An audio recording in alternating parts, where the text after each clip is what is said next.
मैं अंशु कुमार आप लोग का स्वागत करता हूँ एक बार फिर से जीएस 360 डिग्री वर्ल्ड वाइड में। हम लोग ज्योग्राफी पढ़ रहे थे और ज्योग्राफी का हम लोग का फोर्थ चैप्टर चल रहा था। और फोर्थ चैप्टर में अपवाह तंत्र पढ़ रहे थे। अपवाह तंत्र में काफ़ी सारा चीज़ हम लोग पढ़े, ठीक है? चलिए, तो अपवाह तंत्र में हम लोग सिंधु नदी, ब्रह्मपुत्र नदी, गंगा नदी, ठीक है? ये सारा चीज़ पढ़ चुके थे। और प्रायद्वीपीय भारत की जो नदी थी उसे हमने 2 भाग में डिवाइड किया था। एक तो वो नदियाँ जो बंगाल की खाड़ी में जल गिराती है और एक वो नदियाँ जो आपका अरब सागर में जल गिराती है। तो जो नदी बंगाल की खाड़ी में जल गिराती है, उसके बारे में हम लोग पढ़ चुके हैं और आज जो हम लोग पढ़ने वाले हैं वो है अरब सागर में जो नदी जल गिराती है उसके बारे में, ठीक है? चलिए आइए हम लोग पढ़ते हैं, अब स्टडी स्टार्ट करेंगे। ये आप लोग पढ़ते हैं तो साथ-साथ में नोट्स भी तैयार कर लिया कीजिए, ठीक है? बढ़िया रहेगा, एक बार नोट्स आपके पास प्रॉपर बढ़िया तैयार हो जाएगा तो फिर आपको ज्योग्राफी के लिए आपको टेंशन खत्म हो जाएगा, नहीं तो फिर से आपको टेंशन बना हुआ रहेगा। और कोशिश कीजिएगा जिस तरह से आपको हम बोर्ड पे आपका मैप के थ्रू आपको हम डिलीवर करते हैं, उसी तरह से आप नोट्स तैयार करें, ठीक है? तो उससे क्या होगा, रिवीजन में आपको मदद मिलेगा बहुत ही बेहतरीन। और एक हमारा दिमाग का ऐसा सिस्टम है, बायोलॉजी है कि हम जो पिक्चर वाला चीज़ जो देखते हैं ना, वो ज़्यादा दिन तक याद रहता है और जो लिखा हुआ आप कहानी पढ़ते हैं, वो जल्दी भूल जाते हैं। जैसे कि आप कोई मूवी देखे होंगे तो उसका सारा आपको एकदम कहानी याद होगा, ऐसे-ऐसे हुआ था, वहाँ पे हीरो ने ऐसे सीन मारा, शॉट मारा था, सब ध्यान में होगा, हैं? लेकिन वही बुक में अगर पढ़ लें 4 लाइन तो पता चलता है 2 सप्ताह बाद भूल गए आप क्या पढ़े थे। इसलिए हम जो भी स्टडी करें सारा का सारा मैप से, पिक्चर के थ्रू, ताकि आपको सारा का सारा क्या हो, ज़्यादा दिन तक आपके दिमाग में याद रहे। चलिए, तो आज जो हम लोग स्टार्ट करने वाले हैं, ठीक है? वो हमारा है द्वीपीय भारत की नदियाँ जो अरब सागर में जल गिराती है। जो स्क्रीनशॉट लेना चाहते हैं उनके लिए एक बार हम प्रोवाइड कर देते हैं, ठीक है? उसके बाद हम लोग पढ़ना शुरू कर देंगे।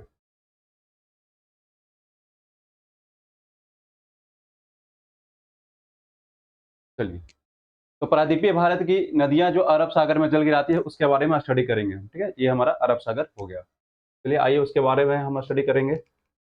ज़ूम कर दें एक बार मैप आप लोग को हम।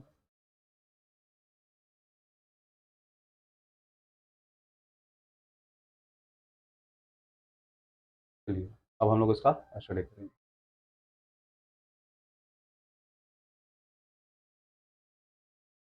ये है हमारा अरावली पर्वत, ठीक है? क्या है? अरावली पर्वत है। ये आपको बनाते हैं अरावली पर्वत। चलिए, ये देखिए, ये अरावली पर्वत है। अरावली पर्वत का विस्तार और आगे तक है, लेकिन बस हमें पर्वत से मतलब नहीं है, हमें मतलब नदी से है, इसलिए पर्वत पे फोकस ना करके नदी पे फोकस करना है। तो अरावली पर्वत हो गया। अरावली पर्वत क्या करती है, ठीक है? कि पश्चिमी भारत में इधर, खास करके राजस्थान में, इस सिंधु नदी तंत्र और गंगा नदी तंत्र के बीच में जल विभाजन का कार्य करती है। जैसे सिंधु नदी तंत्र जो हो गया, उसका जल इधर से फ्लो करता है, सारा का सारा इधर से, ठीक है? और गंगा नदी का सारा जल इधर से आता है, यमुना नदी इधर से निकली, इसकी सहायक नदियाँ जो मालवा के पठार से निकली है यमुना में, इधर जाके मिल जाएगी। तो नदी अमरकंटक से निकलेगी इधर से, एक इधर जाके मिल जाएगी। अब देख रहे होंगे कि जो गंगा नदी तंत्र हो गया और ये जो हमारा सिंधु नदी तंत्र हो गया, दोनों का जल के बीच में जल विभाजन कार्य करता है ये अरावली पर्वत। मतलब गंगा नदी तंत्र का जो जल हो गया आपका राजस्थान में नहीं जा पाता है और सिंधु नदी तंत्र का जो जल हो गया हमारा इधर आपका यूपी बिहार में इधर नहीं आ पाता है। इन दोनों के बीच में जल विभाजन कार्य करता है, कौन करता है? अरावली पर्वत करता है। और अरावली पर्वत करता है, ठीक है? अब अरावली पर्वत से कुछ नदी निकली है, उसके बारे में हम लोग एक एक करके स्टडी करेंगे। चलिए आइए देखते हैं हम लोग। ये हो गया हमारा अरावली पर्वत, ठीक है? अरावली पर्वत के पूरब से एक नदी निकलती है और पश्चिम से भी निकलती है। तो अरावली पर्वत के जो पश्चिम से नदी निकल रही है, ये नदी, ठीक है? ये नदी लूनी नदी है, जो अरावली के पश्चिम से निकलती है और राजस्थान के रेगिस्तान से बहते हुए कच्छ के रण में आकर ये गायब होती है। क्योंकि राजस्थान के रेगिस्तान से बहते हुए आ रही है, इसलिए इसे हम रेगिस्तान की गंगा भी बोलते हैं। किसे? लूनी नदी को, रेगिस्तान की गंगा। लूनी नदी की खासियत ये है कि भारत की एकमात्र नदी है जो अपना जल ना तो किसी नदी में ले जाकर मिलाती है और ना ही किसी सागर में ले जाकर मिलाती है, ठीक है? मतलब नहीं समुद्र तट पे अपना जल लेकर के जाएगी और नहीं किसी नदी की ये सहायक नदी है। ये अपना सारा जल मैदानी क्षेत्र में यहाँ लूनी लूनी जो हमारे यहाँ पे लूनी नदी जो हो गया, कच्छ जो जिला हो गया, कच्छ जिला के पास में लाकर मिला देती है। जिससे क्या होता है, यहाँ पे कच्छ के पास में यहाँ पे एक दलदली इलाका जगह जो है डेवलप कर जाता है, ठीक है? इसी को बोलते हैं कच्छ का रण, ठीक है? तो ये लूनी नदी एक अंतर्वाही नदी का एग्जाम्पल है, जो भारत एकमात्र अंतर्वाही नदी है। अंतर्वाही नदी वो नदियाँ होती हैं जो ना कि किसी की सहायक नदी होती है और ना ही किसी सागर में मिलाकर अपना जल मिलाती है। अपना जल मैदानी भाग में ही विलीन कर देती है। ये हो गया हमारा लूनी नदी। लूनी नदी चूँकि इसका सारा का सारा जल यहाँ पे आप देख रहे हैं मैदानी इलाका में आकर के विलीन हो जा रही है, मतलब ये हुआ कि यहाँ पे सारा जल इसका या तो वेपोराइज़्ड होगा या फिर वहाँ पे दलदली इलाका बनाया। तो इसका पानी तो कहीं न नदी में मिला, ना ही समुद्र में मिला। तो जब वेपोराइज़्ड हुआ तो क्या हुआ कि इसके अंदर जो NaCl नमक जो था, उसका एक लेयर जम जाता है उस वहाँ पे आस-पास में मृदा में। इसलिए इसे लवणीय नदी भी बोलते हैं। क्या बोलते हैं? लवणीय नदी भी इसे हम बोलते हैं, लूनी नदी को। लवणीय नदी नदी भी बोलते हैं लूनी को, रेगिस्तान की गंगा भी बोलते हैं इसे हम, ठीक है? और इसे हम भारत की एकमात्र अंतर्वाही नदी का एग्जाम्पल भी ये पेश करता है लूनी नदी। लुगनी नदी कुछ सहायक भी नदी है, सुकरी है, जवाई है, ठीक है? सुकरी जो इधर से निकलती है, सुकरी नदी, जवाई नदी, जो कि लूनी की सहायक नदी है, जो अगर इस अरावली के पश्चिम से निकलती है और लूनी नदी में आकर मिलती है, ठीक है? चलिए, इसकी एक और नदी सहायक नदी है, सुरसुती भी है, सुरसुती, ठीक है? सुरसुती भी इसकी सहायक नदी है जो कि राजस्थान से निकलती है, लूनी की सहायक नदी है। उसके बाद हम अरावली के आप पश्चिमी घाट पे देखें, अब पूर्वी तट पे देखेंगे अरावली के। पश्चिमी तट पे देख लिए ना लूनी नदी को, अब आइए पूर्वी तट पे। तो पूर्वी तट पे मुख्य रूप से 2 नदी के बारे में हम लोग पढ़ते हैं। एक हो गया बनास नदी, ये देखिए ये बनास नदी है, ठीक है? जो कहाँ से निकलती है? अरावली पर्वत के पूरब से निकलती है बनास नदी, ठीक है? और अपना जल खंभाती खाड़ी में लाकर के गिराएगी। उसके बाद आप इधर से देखिए एक साबरमती नदी भी निकलती है। ये रही आपका साबरमती नदी, ये देखिए ये है साबरमती नदी, ठीक है? तो साबरमती नदी है। साबरमती नदी अपना जल कहाँ लाए गिराए? खंभात के खाड़ी में गिराएगी। कहाँ से निकली? तो अरावली के पूरब से निकल रही है, देखिए। और इस पे 2 शहर हैं गुजरात के जो बड़े शहर हैं, 2 शहर बड़े-बड़े हैं। यहाँ पे देखिए मैंने जगह बनाया है, ठीक है? एक गांधीनगर है और एक अहमदाबाद है, ठीक है? एक गांधीनगर है और एक अहमदाबाद है, जो कि कहाँ स्थित है हमारा? साबरमती नदी जो हो गया उसके तट पे स्थित है। साबरमती नदी अरावली के पूरब से निकली और खंभात की खाड़ी में अपना जल लाकर गिराती है, ठीक है? और इसी के मुहाने पे गुजरात पे नदी के तट पर 2 शहर स्थित है, गांधीनगर और अहमदाबाद। चलिए, उसके बाद हम लोग आएँगे यहाँ पे, ये नदी क्लियर हो गया हमारा। अब माही नदी के बारे में स्टडी करेंगे हम लोग। माही नदी बना दें? ये देखिए माही नदी, ये है माही नदी, ठीक है? माही नदी हो गया और ये है हमारा कर्क रेखा, ये है कर्क रेखा।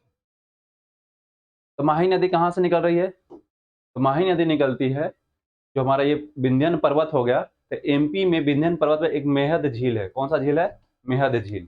एमपी में विंध्यन पर्वत पे एक मेहद झील है। इसी मेहद झील से आपकी निकल रही है कौन ये? सॉरी आपकी ये माही नदी, ठीक है? ये निकली माही नदी। अब माही नदी जो है कर्क रेखा को 2 बार कट करती है। देखिए कर्क रेखा को 2 बार कट कर रही है ना, एक बार यहाँ कट कर रही है, एक बार यहाँ कट कर रही है, ठीक है? तो माही नदी जो है कर्क रेखा को 2 बार कट करती है। तो और ये खंबात की खाड़ी में अपना जल गिरा रही है ले जा करके, ठीक है? माही नदी क्लियर हो गया कहाँ से निकली और कहाँ अपना जल गिरा रही है, ये भी देख लिए। कर्क रेखा को 2 बार काटी, ये भी देख लिए। अब जो कर्क रेखा को काटने वाली यहाँ पे माही नदी के बारे में देख लिए, तो मकर रेखा और विषुवत रेखा को भी यहीं पे हम देख लेते हैं, ठीक है? इसका लिए आपको एक हम ट्रिक भी बताएँगे, ठीक है? माल, कम, बीका, ठीक है? माल, कम, बिका। चलिए हम लोग देखते हैं इसमें। तो माल, कम, बिका।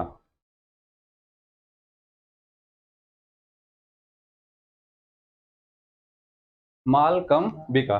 तो कुछ नदी और भी है उसका देख लेते हैं हम। माँ से क्या हो गया हमारा? मकर रेखा।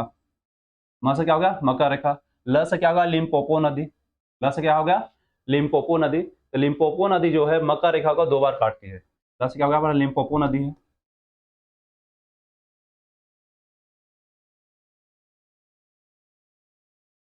लिम्पोपो नदी। और माँ से क्या हो गया हमारा? मकर रेखा। मकर रेखा हो गया। यहाँ आइए, कम बिका। क से क्या हो गया हमारा? कर्क रेखा, जो अभी डील कर चुके हैं भारत में। अमा से क्या हो गया? माही नदी। ये रहा माही नदी। माही नदी जो है कर्क रेखा को 2 बार कट करती है और यहाँ जो है मकर रेखा को लिम्पोपो नदी 2 बार कट करती है। कहाँ करती है? अफ्रीका में। उसके बाद आइएगा, बी से क्या हो गया? विषुवत रेखा, ठीक है? विषुवत रेखा हो गया हमारा। और का से क्या हो गया? कांगो नदी। कांगो नदी, या इसे हम क्या बोलते हैं? जायरे नदी भी बोलते हैं। जायरे नदी भी बोलते हैं। कांगो नदी को जायरे नदी भी बोलते हैं। तो विषुवत रेखा को कांगो या जायरे नदी 2 बार काटती है। इस तरह से 3 रेखा ऐसे क्वेश्चन आते रहते हैं। मकर रेखा को कौन सी नदी है जो 2 बार काटती है? कर्क रेखा कौन सी नदी है जो 2 बार काटती है? और विषुवत रेखा कौन सी नदी है जो 2 बार काटती है? बताइए। विषुवत रेखा जो 2 नदी 2 बार काटती है वो कांगो या जायरे नदी। इन नदियों के बारे में ध्यान में रखना है हमें। क्लियर है? चलिए आइए आगे देखते हैं। तो बताइए मकर रेखा को कौन सी नदी 2 बार काटी? बताइए। लिम्पोपो नदी। कर्क रेखा को कौन सी नदी 2 बार काटी? माही नदी। विषुवत रेखा को कौन सी नदी 2 बार काटी? कांगो या जायरे नदी। चलिए, ये माही नदी के बारे में हम लोग देख लिए। अब उसके बाद हम लोग देखते हैं, इधर आते हैं। ठीक है, चलिए। यहाँ पे एक नदी है, मांडवी नदी। ठीक है, मांडवी नदी है ये, मांडवी नदी। और मांडवी नदी कहाँ से निकलती है? जम्बोती घाट से। ये है जम्बोती घाट। ये जम्बोती घाट है जिससे कि मांडवी नदी निकल रही है। अब मांडवी नदी के तट पर ही, अच्छा जम्बोती घाट है कहाँ? तो बेलगाम जिला में है। ठीक है, कहाँ ये? बेलगाम जिला।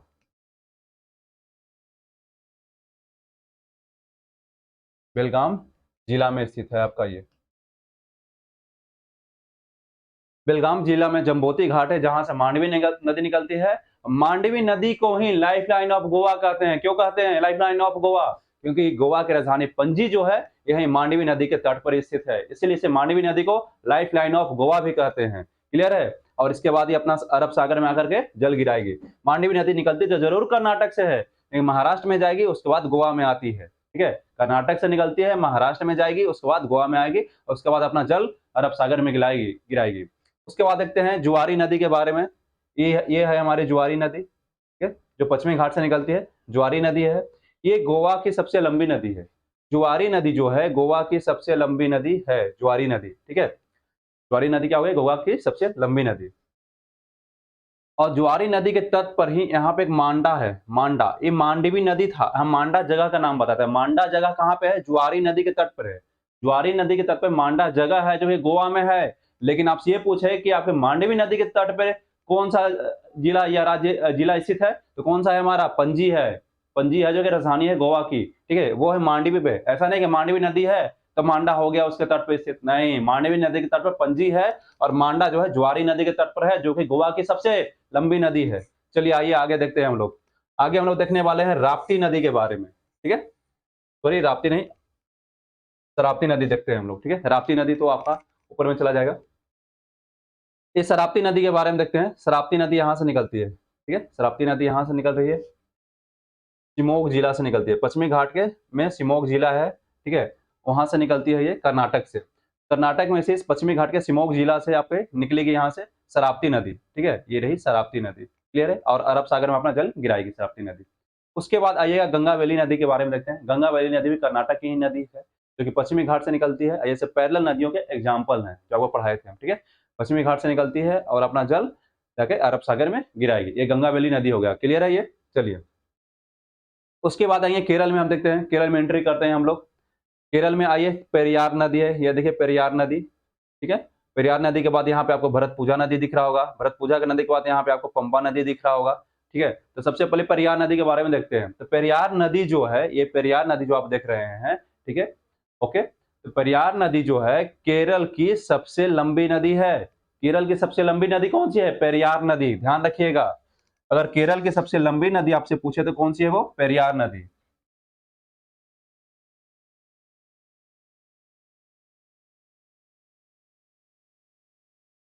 पेरियार नदी जो है केरल की सबसे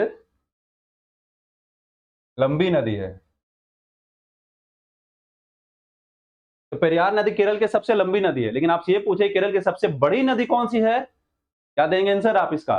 भरतपूजा। केरल की सबसे बड़ी नदी कौन सी है? भरतपूजा। लेकिन केरल की सबसे लंबी नदी कौन सी हुई? पेरियार। तो सबसे आपकी बड़ी नदी कौन सी है? भरतपूजा है। यह देखिए भरतपूजा नदी, ये बनाया था हमने, भरतपूजा नदी। ठीक है, कहां से निकलती है? अन्नामलाई पहाड़ी से निकलती है भरतपूजा नदी, क्योंकि अन्नामलाई पहाड़ी, इसके नीचे एक काडवाम पहाड़ी, जो दोनों केरल और तमिलनाडु के सीमा पर स्थित है। तो ये हो गया आपका भरतपूजा नदी जो कि केरल की सबसे बड़ी नदी है।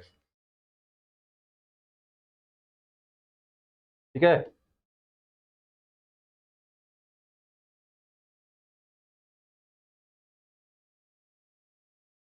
भरतपूजा नदी जो हो गया केरल की सबसे बड़ी नदी,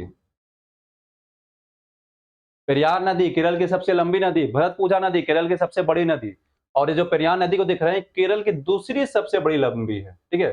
सेकंड सेकंड नंबर पर दूसरी सबसे बड़ी नदी है, ठीक है। सबसे बड़ी कौन सी है केरल की? भरतपुजा। अब बड़ी या लंबी में क्या अंतर है? आप लोग कंफ्यूज हो रहे होंगे। देखिए लंबी नदी का मतलब ये है उसका लंबाई अधिक है, 5 किलोमीटर लंबा है। लेकिन हो 5 किलोमीटर लंबा है, लेकिन हो सकता है कोई नदी जो है 3 ही किलोमीटर लंबा है, लेकिन वो बड़ा है। बड़ा क्यों कहेंगे? उसका चौड़ाई अधिक है। ठीक है, उसका क्या है? चौड़ाई अधिक है, गहराई अधिक है, वॉल्यूम अधिक है उसका। तो उसको बड़ी नदी कहते हैं, ठीक है। और जिसकी लंबाई अधिक है, उसको लंबी नदी कह दिए। मतलब लंबी है, साथ में उसका चौड़ाई नहीं अधिक है, चौड़ाई अधिक होता तो सबसे बड़ी नदी भी होती, ठीक है। चलिए, ये पेरियार नदी देख लिए, केरल की सबसे लंबी नदी हो गई। भरतपुजा केरल की सबसे बड़ी नदी, और पेरियार नदी जो है केरल की दूसरी सबसे बड़ी नदी है, लेकिन सबसे लंबी पूछेगा तो पेरियार ही। उसके बाद ये पंबा नदी है, ठीक है। ये पंबा नदी है, कहाँ से निकलता है?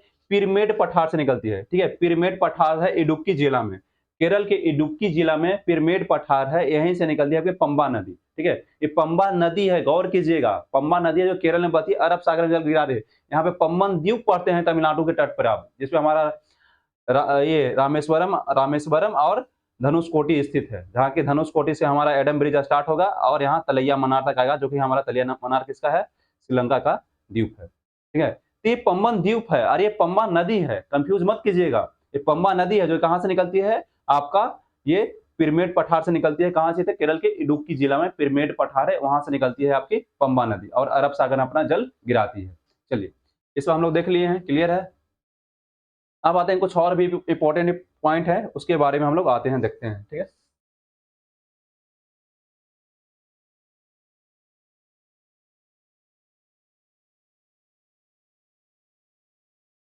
इस नदी के बारे में हम लोग देख चुके हैं, इसमें हमको कुछ नहीं लगता कुछ हमें स्टडी करने की जरूरत है। जो हमें देखना है यहाँ पे कुछ फैक्चुअल पॉइंट है, उसको देखना है। जैसे कि भारत में बहने वाली, ठीक है, भारत में बहने वाली नदियों का क्रम लंबाई के अनुसार से, ठीक है। जो वो नदी भारत में भले 2 किलोमीटर बहे चाहे 4 किलोमीटर बहे, उसका ओवरऑल लेंथ हम देख रहे हैं कितना है, ठीक है। सिर्फ ये नहीं कि भारत में कितना दूर तक बह रही है, वो नहीं, वो अलग आएगा हमारा। ये है भारत में बहने वाली, बहने 4 किलोमीटर बहे चाहे 20 किलोमीटर चाहे 2000 किलोमीटर क्यों नहीं बहे, सबको काउंट करेंगे इसमें। तो भारत में बहने वाली सबसे लंबी नदी कौन सी है? ब्रह्मपुत्र नदी है। और ब्रह्मपुत्र नदी की लंबाई कितनी है? 2900 किलोमीटर। उसके बाद कौन सी नदी है? सिंधु नदी। और सिंधु नदी की लंबाई कितनी है? 2880 किलोमीटर। तो सबसे ब्रह्मपुत्र सबसे बड़ी होगी, ब्रह्मपुत्र के बाद सिंधु, और सिंधु के बाद कौन सी होगी? गंगा नदी, 2525 किलोमीटर। और गंगा नदी के बाद कौन सी आएगी? गोदावरी आएगी। यहाँ पर सतत लिखा हुआ है, मैंने एरो मार्क एक्सचेंज कर दिया है। गोदावरी आएगी जो कि कितनी है? 1465 किलोमीटर। और गोदावरी के बाद कौन सी आएगी? सतलज, जो कि 1450 किलोमीटर। उसके बाद कृष्णा नदी आएगी, वो कितनी है? 1410 किलोमीटर है, ठीक है। उसके बाद यमुना नदी आएगी जो कि 1376 किलोमीटर है। और इसके बाद आएगी आपका नर्मदा नदी जो 1312 किलोमीटर है। इसको आपको याद कर लेना है, फायदा होगा। किसी भी तरह से क्वेश्चन आया घुमाएगा तो आप घूमेंगे नहीं लेंथ के हिसाब से। ये तो पहला पॉइंट था कि भारत में बहने वाली नदी भले वो 4 किलोमीटर बहे या 20 किलोमीटर, हम उसको काउंट करेंगे। अब कौन कंडीशन आता है? भारत, सिर्फ भारत में बहने वाली नदी, माने कि जितना भारत में बह रहा है उसी लेंथ को काउंट करेंगे हम। जैसे कि सिंधु नदी, भारत में उसके लंबाई कितना देखा? 2880 किलोमीटर देखे। लेकिन क्या भारत में 2880 किलोमीटर लंबी बहती है? नहीं बहती है। तो सिर्फ भारत में जितना लेंथ उसका है उसी लेंथ को हम काउंट करेंगे।